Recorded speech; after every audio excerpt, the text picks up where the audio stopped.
প্ৰায় 16-17টা ৰাস্তা আমি নামাকৰণ কৰিছোঁ আৰু তাৰ কেইটামান ৰাস্তা আগতে নামাকৰণ আছিল কিন্তু অফিচিয়েল প্ৰচিডিঅ'ৰবিলাক ক্লিয়াৰ হোৱা নাছিল। আজি আমি বৰ্ডত সেই অফিচিয়েল প্ৰচিডিঅ'ৰবিলাকো ক্লিয়াৰ কৰি বৰ্ডৰ ৰিজলিউশ্যনৰ সৈতে একদম কংক্ৰিট কৰি দিলোঁ যে এই নামকেইটা সেই নামেৰে ভৱিষ্যতলৈ সদায় জনাজাত হৈ থাকিব। প্ৰথম কথা আপোনালোকে জানে যে গণেশ মন্দিৰৰ পৰা প্ৰজ্ঞা সেতুলৈকে আমি এই যিটো ৰাস্তা প্ৰজ্ঞা সেতুলৈ এই ৰাস্তাটো মহাৰাজ নৰনাৰায়ণ পথ হিচাপে আমি কৈছিলোঁ। আজি এইটো আমি বৰ্ডৰ ৰিজলিউশ্যনৰ দ্বাৰা আমি সেইটো ৰাস্তা মহাৰাজ নৰনাৰায়ণ পথ নামে অনুমোদন জনাইছোঁ।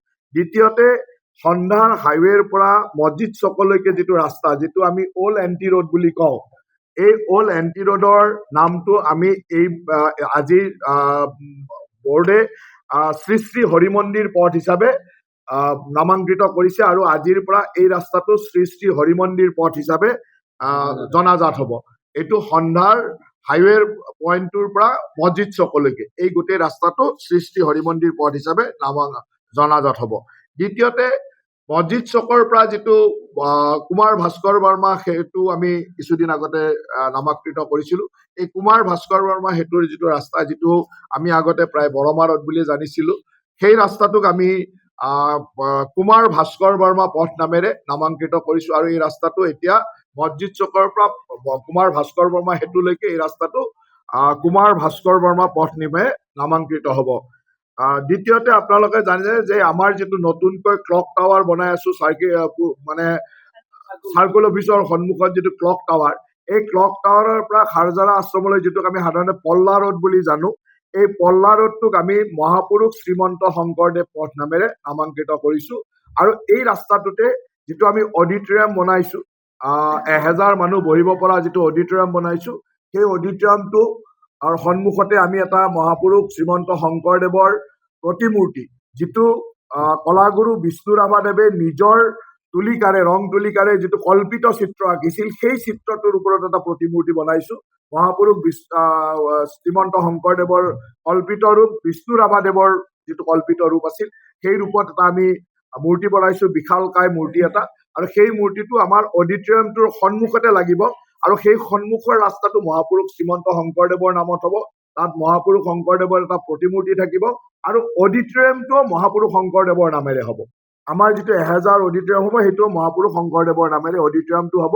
গতিকে এই অডিটৰিয়াম, মহাপুৰুষ শংকৰদেৱৰ মূৰ্তিটো আৰু ৰাস্তাটো একেলগে মহাপুৰুষ শংকৰদেৱৰ নামেৰে হ'ব। ৰাস্তাটো আমি মূৰ্তিটো এই মাহৰ ভিতৰতে আমি স্থাপন কৰিম, মহাপুৰুষ শংকৰদেৱৰ মূৰ্তিটো আমি তাত স্থাপন কৰিম। গতিকে এইটো এটা গুৰুত্বপূৰ্ণ সিদ্ধান্ত আমাৰ আজি পৌৰসভাই লৈছে।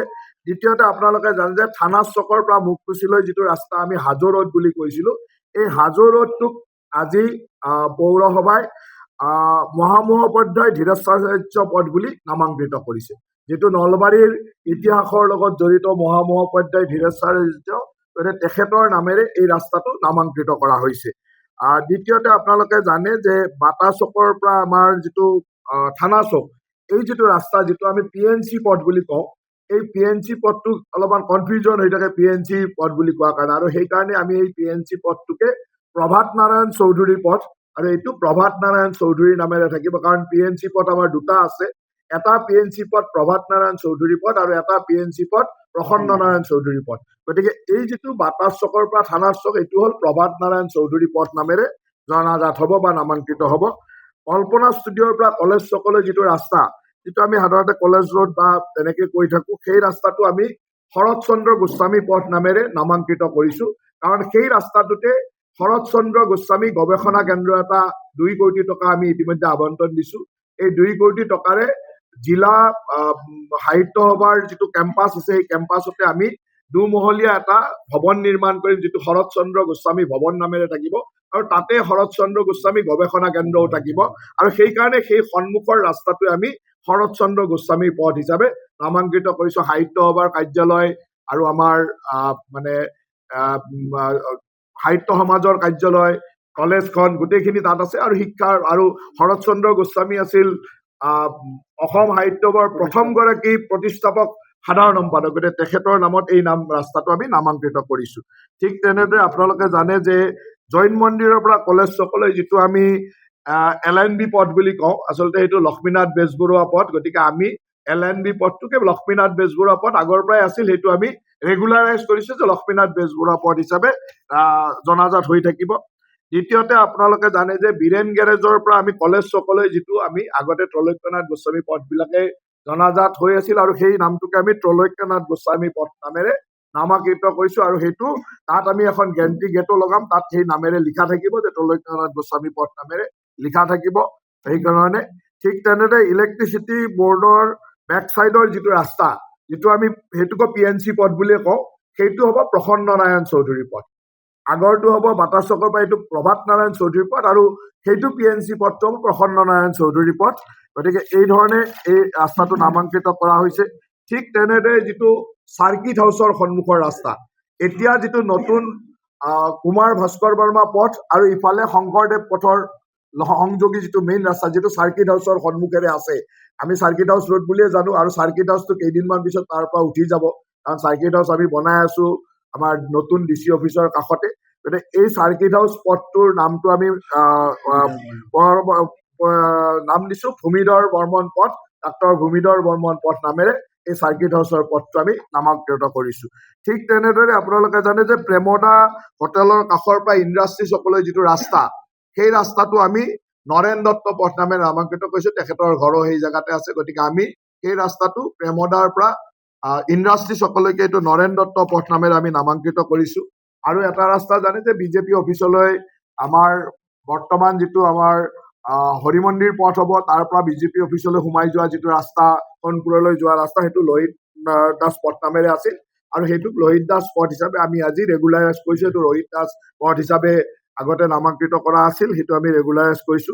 ঠিক তেনেদৰে জৈন মন্দিৰৰ পৰা গান্ধী পাৰ্কলৈ যিটো ৰাস্তা, সেই ৰাস্তাটো আমি নলবাৰীৰে জৈন স্কুলৰ পৰা মানে গান্ধী পাৰ্কলৈকে যিটো ৰাস্তা, সেই ৰাস্তাটোক আমি ৰঘুনাথ চৌধুৰী পথ হিচাপে, আমি বিহগী কবি ৰঘুনাথ চৌধুৰী পথ হিচাপে নামাঙ্কিত কৰিছো। নলবাৰীৰ এগৰাকী সুসন্তান, গতিকে বিহগী কবি ৰঘুনাথ চৌধুৰী পথ হিচাপে এই ৰাস্তাটো আমি নামাঙ্কিত কৰিছো। ঠিক তেনেদৰে জিলিকনি চকৰ পৰা নলবাৰী আই হস্পিটেললৈ যিটো ৰাস্তা, এই ৰাস্তাটো আমি ডক্টৰ হৰিনাথ শৰ্মাদলৈ পথ হিচাপে নামাঙ্কিত কৰা হৈছে। জিলিকনি চকটো নলবাৰী আই হস্পিটেল। আৰু ঠিক তেনেদৰে জ্ঞানেন মল্ল বৰুৱা পথৰ পৰা দেৱীৰাম হাইস্কুল প্লে গ্ৰাউণ্ডলৈকে যিটো ৰাস্তা আমি নতুনকৈ বনাইছো, সেই ৰাস্তাটো হৰিনাৰায়ণ দত্ত বৰুৱা পথ নামেৰে নামাঙ্কৰণ কৰা হৈছে। আৰু তাৰ লগে লগে আপোনালোকে জানে যে আমাৰ শ্বহীদ মুকুন্দ কাকতি যিখন চিকিৎসালয় আছে, এই চিকিৎসালয় যোৱা ৰাস্তাটো, হস্পিটেলখনটো মুকুন্দ কাকতিৰ নামত আছে, ৰাস্তাটো আমি মুকুন্দ কাকতিৰ নামেৰে, ৰাস্তাটো আমি শ্বহীদ মুকুন্দ কাকতি পথ নামেৰে ৰাস্তাটো আমি নামাঙ্কৰণ কৰিছো। গতিকে এই ধৰণে ৰাস্তাসমূহ নামাঙ্কৰণ কৰা হৈছে। আজিৰ বোৰ্ডে ডিচিশ্যন লৈছে। তাৰ লগে লগে